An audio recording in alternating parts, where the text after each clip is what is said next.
This is Pet Life Radio. Let's talk pets. It's Oh Behave with Arden Moore, the show that teaches you how to have harmony in the household with your pets. Join Arden as she travels coast to coast to help millions better understand why cats and dogs do what they do. Get the latest scoop on famous faces, their perfectly pampered pets, and who's walking who in Rin Tin Tinseltown. From famous pet experts and best-selling authors to television and movie stars, you'll get the latest buzz from wagging tongues and tails, garner great pet tips, and have a doggone fur-flying fun time. So get ready for the pause and applause as we unleash your Oh Behave host, America's pet edutainer, Arden Moore. Welcome to the Oh Behave Show on Pet Life Radio. I'm your host, Arden Moore. Give me a P for pets. Yay! Give me a P for plastics. Oh. Do you ever wonder what impact pet items made from plastic have on our planet? You can bet our special guest knows. Here to unleash some findings from a new report, it's called Pets versus Plastics, is our special guest from Earthday.org. Please welcome Aiden Charron. Welcome, Aiden. Thank you so much for having me. I really appreciate it. And Aiden, we just one letter off. Aiden, Arden, Aiden. So this will be a good show. Hopefully we don't get mixed up. I hope not too. Hey, we're going to learn more about how we can keep our planet Earth healthy when it comes to our pets and our purchases after we take this break. You guys know the drill. We're going to sit, stay. We'll be right back. Time for a pause. 4 furry ones, actually. Sit and stay. Oh Behave will be right back. Take a bite out of your competition. Advertise your business with an ad in Pet Life Radio podcasts and radio shows. There is no other pet-related media that is as large and reaches more pet parents and pet lovers than Pet Life Radio. With over 7 million monthly listeners, Pet Life Radio podcasts are available on all major podcast platforms. And our live radio stream goes out to over 250 million subscribers on iHeartRadio, Odyssey, TuneIn, and other streaming apps. For more information on how you can advertise on the #1 pet podcast and radio network, visit PetLifeRadio.com/advertise today. Let's talk pets on PetLifeRadio.com. Oh Behave is back with more tail-wagging ways to achieve harmony in the household with your pets. Now back to your fetching host, America's pet edutainer, Arden Moore. Welcome back to the Oh Behave Show on Pet Life Radio. I'm your host, Arden Moore. Our special guest today is Aiden Charron. He is the director, I love this title, of the End Plastics Initiative for this great organization called Earthday. Check them out, earthday.org. So welcome to the show, Aiden. Thank you so much for having me. I really appreciate it. So what a title, End Yes. Plastics Initiative. But let's back up the bus. And I'm hoping we're not doing any carbon fuel release at that point. Tell people, for the 3 people on the planet, what is earthday.org? Yeah, Earthday.org. We're the official organizers of Earth Day each year. It's the largest non-secular celebration that takes place every year. Over 1 billion people celebrate on April 22nd. We've been around since 1970, founded by Dennis Hayes and a junior senator, Gaylord Nelson, out of Wisconsin, as a way to kind of activate the environmental movement and bring in as many people as possible, whether you're, a fisherman, firefighter, an environmentalist, somebody that's just looking to get involved in your local community. We try to round them all up and get them activated for a healthier planet and for a healthier, yourself and personal life. Well, we definitely know we have limited resources on this planet, and we have lots of people and we have lots of pets. Before we get into your initiative, I want to dive into you because I think you were kind of destined for this career. Tell us what you were doing at age 12 with the Outer Banks. Yeah, so I grew up on the Outer Banks in North Carolina. It's a coastal region. I grew up scuba diving. I went out and got my scuba dive certificate at a pretty young age. Wow. My parents are pretty surprised, but I was already working at that age, which is a little bit... At age 12? Yeah, my parents owned a restaurant, so it's kind of farmers' laws there. but I paid for it myself, got my student certificate, and then went on to pursue the environmental world because in a weird way, it was tied directly into my family's business with it being such a large tourist town. That was kind of my initial, like, I'll protect the environment to protect my parents' income. And then from there, fell in love with the environmental movement, pursued a degree in biology where I studied. My concentration is tertiary and freshwater studies, which is just a really fancy way. Tell people what tertiary means. Yeah, it's just a fancy way to essentially say wetlands. I don't know why we don't just put wetlands. It caught me by surprise when I earned the concentration because they were like, "You have this." I'm like, "I've just been studying bogs and swamps for the past 4 years." But from there, I scuba dived during college for the North Carolina Aquarium at Pine Knoll Shores, directly in the shark tank. That was a really fun job. Slow it down. When you say a sentence like that, come on, Aiden. Oh, by the way, I was in a shark tank. What were you doing? Yeah, I was leading the presentations. I was helping the volunteers and I was leading the presentation. So I was the guy you see in the middle of the shark tank with a big thing on his head, basically talking. And the one praying? The one constantly praying and then holding 2 sticks in my hand to make sure the sharks aren't coming near me. That was my first foray into informal education, and I just kind of fell in love with it. How were the sharks with you, and what's a tip? Sharks are gentle. Sharks are easy. Sand tiger sharks are they're asleep most of the time. We feed them well at the aquarium. They feed them well still at the aquarium, so they're not even looking at me. I'm also a bigger person, so I'm about the same size as them, so they don't want anything to do with me. But occasionally they'll bump into you and just kind of startle themselves, but it's always fun to see. You have not had a boring life. So No. You in 2020, that's when you came on board to earthday.org, correct? What made you want to come for that organization? I actually came on in 2022. 2020, okay. I was working as a wetland reclamation consultant, as well as a GIS, so satellites, consultant for an engineering firm. My now wife and I moved up to DC with our 2 dogs to pursue teaching initially. And then I discovered earthday.org through their climate education program, and then realized I could easily seg my way into it and just do informal education the way I prefer to do it, of just talking to people directly, talking with people of all ages and kind of educating them that way rather than the normal school setting, which I was starting to get used to, but wanted something different, wanted something more environmentally involved directly. I'm amazed that at age 12, you got your scuba license before you could drive. Much before I could drive. So I was riding my bike back and forth to the dive shop. And luckily the woman and owners of the shop, Pam and Matt Landrum, who I look up to this day, and I worked with them for a summer in college as well. They were willing to let me just ride my bike to their house, carry my scuba tank over my shoulder from their shop to their pool in their backyard, and just kind of haul it around that way. That's dedication. That's dedication. So people love pets, and name the 2 pet dogs that you and your wife. Name your wife, dang it. Yeah, my wife Emily and I have 2 dogs. We have Buzz Lightyear, who's about, we think, 7 years old. We adopted him about 5 years ago. He's just a mutt of mutts. We don't know what he is. He probably has some pity in him. Probably has some lab in him. Probably has. How much does he weigh? He's 55 pounds, so he's on the lower end when it comes to labs and pit mitzes, but we're not sure what he is. Well, there's a great veterinarian, Dr. Marty Becker. People know him, America's veterinarian. He calls those kind of dogs, ready for it, canine cocktails. My wife calls him a smoothie. Oh, okay. All right. So what about your other dog? Yeah, my other dog is a failed hunting dog I adopted while doing wetland reclamation. She is we think an American foxhound that just really didn't like to hunt. It really didn't like that lifestyle. Please? Yes, I adopted her because I was working in these wetlands all by myself, about 30 miles from civilization, and was like, I need a companion. This dog doesn't like hunting, but she loves the outdoors. I'll just take her with me everywhere. And they've now been acclimating to the city, which was a hard adjustment for her, but we get her out enough that she's happy.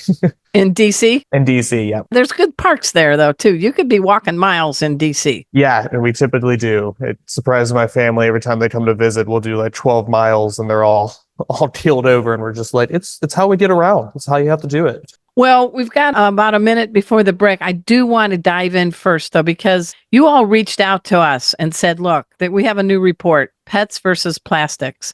And let's get the overview first, and we're going to dive in after the break. Yeah, the overview is that plastic is dangerous for both human health and our pets' health, and just the lack of regulation when it comes to the pet food and pet toy industry is just ridiculous. There's just nobody safeguarding our pets, and I think it's time that we start calling them out for it. So you're talking about the chemicals used to be in the products as well as the bang it gets to our planet, right? Because some of them don't recycle. Yeah, so it's the plastic has over 16,000 different chemicals that can go into it. Very little of them are regulated, and most of them are harmful for our health, and therefore they're going to be harmful for our pets' health. All right. Hey, everyone. We're speaking with Aiden Charron. He is with Earthday.org, and we're going to find out more about the new report that came out, Pets versus Plastics. And, we love our dogs and we love our cats. We love giving them toys and other products. So we're going to get our eyes opened a bit, I think. So everybody just sit, stay. We'll be right back. Time for a walk on the red carpet, of course. All Behave will be back in a flash right after these messages. Begging to hear more of your favorite show? Full episodes of all our shows are available on demand. Go to PetLifeRadio.com to fetch our entire lineup of Possum Pet podcasts. Also, dig us up in iHeartRadio and iTunes. Let's talk pets. Live and on demand only from Pet Life Radio. Let's talk pets. Let's talk pets On Pet Life Radio. Pet Life Radio.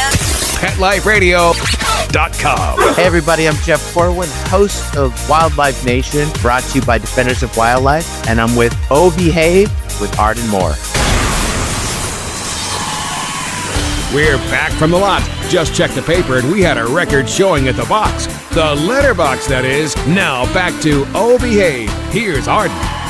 Welcome back to the O Behave Show on Pet Life Radio. I'm your host, Arden Moore. We're chatting with Aiden Charron at Charron. His fancy title is the Director of End Plastics Initiatives.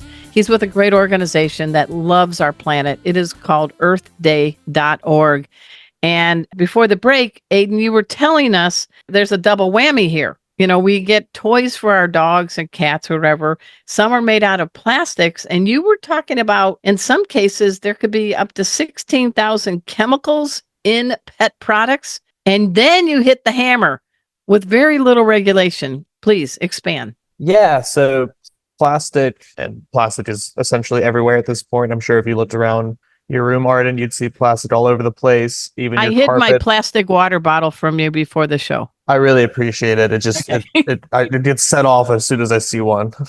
But plastic is essentially everywhere. A lot of people don't realize it makes up a lot of the clothing we use. It makes up the carpets that we have around our house, as well as the blankets we might give our pets. And then it covers the furniture we have in a lot of cases. And the true danger of plastic is its additive chemicals. So there's 16,000 different chemicals that can go into plastic. In the United States, we only regulate 6 of those 16,000 chemicals, but the majority of those 16,000 have been found to be harmful for human health, and therefore they're going to be harmful for our pets' health, especially mammals, like our pets or like our cats and our dogs, as well as our guinea pigs. And dogs, rabbits. come on, like Buzz and Sally, dogs love to chew. Dogs love to chew, and then when it comes to plastic toys, those toys tend to break down in terrible ways once they enter into the dog's digestive systems. And we have something called phthalates that gives plastic that kind of flexibility, and once that enters into the dog's body, those chemicals start to leach out, and then chemicals are entering our dog's body. The plastic becomes a different form altogether and can cause blockages in the intestines of the dog. And that's a huge danger when it comes to some plastic. That's not to include the evidence that it's linked directly to dementia-like symptoms in rats from the additive chemicals, as well as Alzheimer's. And then you have, attention deficit hyperactivity disorder in humans, also going to be evidence in our pets, and then just a whole slew of different cancers that are caused by endocrine disrupting chemicals that are introduced into plastic. So I'm betting that Buzz and Sally are not fed from plastic food bowls. No, Buzz and Sally are fed from stainless steel and ceramic bowls. So their water bowl is a stainless steel bowl. And then their food bowls are ceramic bowls. And then we've started to move away from the traditional food that comes in a big giant plastic bag to kind of making our own food with our vet's approval, going through that process, talking to vets and things to make sure we're, feeding them the proper diet. My wife and I have the means to do so. So that's what we chose to do. It's not, accessible to everybody. So make little changes where you can. But a lot of the dangers with them consuming microplastic is from the food. There's so little regulation when it comes to it. Like there's ingredients that are labeled as waste products that are introduced into the pet's food, and it's literal groceries from humans that are just ground up all together with the packaging still on them. So you're going to have a bread bag that's ground up, dried up, and then thrown into that food. You'd also have the plastic tags that go onto the cattle, which is ground up directly with the rest of the food. And that's fed straight to our pets. Yeah. Wow. And there's very little regulation. Because there's very little regulation, and I'm nonpartisan, but I want to ask you, what can groups like Earthday do and get others to help to get some legislation that has a little bit more safety oversee of products and how they're made? Yep, and we're nonpartisan as well. Like it's the environmental issues are nonpartisan. Everybody gets affected by climate change. Everybody gets affected by plastic. Doesn't matter if you're right wing, left wing, somewhere in the middle, somewhere so far off that I can't even name it, But I think what people need to do is, what we've seen is just write letters to the FDA. We have a link on our website now that has a pre-conditioned letter for you to write, and just saying, look, we need more regulations. We need more accountability when it comes to our pets. Like these are parts of our family. There's over 1 billion pets in the world, and that number is only going to rise over the next couple of years. So the FDA needs to recognize that, like, we care for these animals like we care for our children. I don't have any children of my own, so my 2 dogs, Buzz and Sally, are those kids, much to my parents' chagrin. But we have 1 billion pets on this planet, and more to come. More to come. So when people are looking to get bowls or toys or products, pet products, what are some safe options that are kinder to our planet that you could recommend? It doesn't have to be a name of a company, just, types. Yeah. So the bowls, like I said earlier, go for the stainless steel, go for the ceramics. I don't like eating out of plastic bowls myself, and not just because I've been inundated with information about how bad plastic is. That's part of it. But the other part is it's just healthier. It's actually inert compared to plastic. And you can trust that it's easier to clean as well, and it's not going to pocket as much as plastic does. Yeah. Hold in that bacteria. The other simple thing that my wife and I have done, and this kind of caused a little bit of anger at first, was we've spent hundreds of dollars on toys over the years. And then the toys now that my pets have fallen in love with is old ratty t-shirts I had that are made up of 100% cotton or natural fiber, whatever you have, and you're planning on throwing them away. If it's 100% cotton, that's safer for your pet as long as you monitor them. But their favorite thing now is just a t-shirt that's ripped up and then tied into balls, and they'll play with that for hours. And watching it, I was just like, oh, I could have been doing this the entire time. Well, yeah, you got the tug toy, but I know they make tennis balls for dogs that are made of materials that don't wear down the enamel like the tennis balls you would grab from a tennis court. But what kind of balls would you use that you could wrap kind of an old t-shirt? Go for all natural rubber balls. So you want natural rubber. Good. You want natural rubber. That's a safer material than, a plastic rubber. And it can be kind of hard to find, but there are companies out there, I won't name them directly, but there are companies out there that make 100% natural rubber material. And that natural rubber is safer for our pets. There's less chemicals added to it. There's less unknowns when it comes to the material.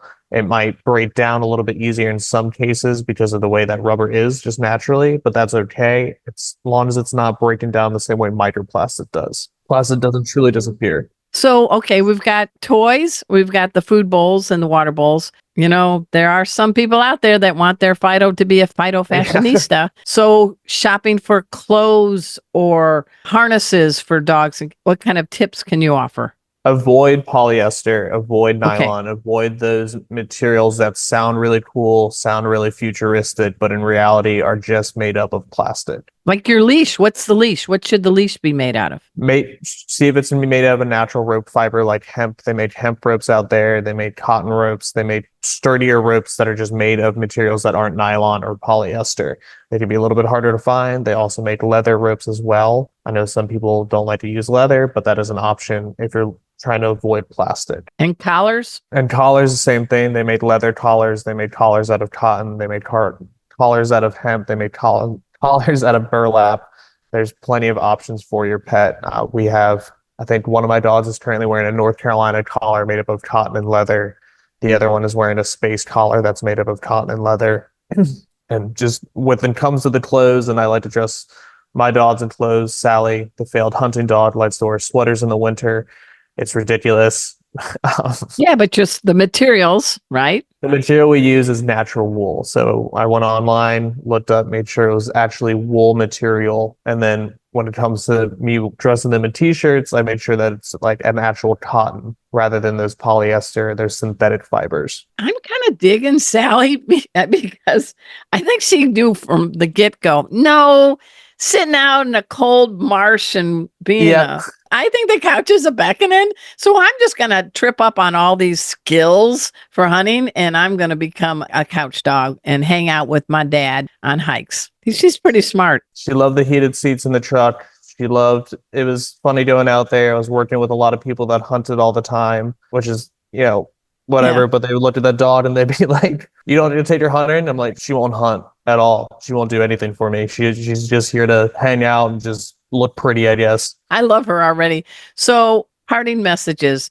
We have people tuning in from all over the globe, and you are on the longest running weekly pet podcast on the planet. Oh Behave's been on the air since 2007. And somebody named FeedSpot said, "We really like you." So voted us one of the top 3 shows. You got some people listening. Give us some more ways that they can find out about this Pets versus Plastic initiative. Yeah, if you just look up Pets versus Plastic right on your search engine, it should pop up directly. Go to earthday.org. We have it plastered all over the place.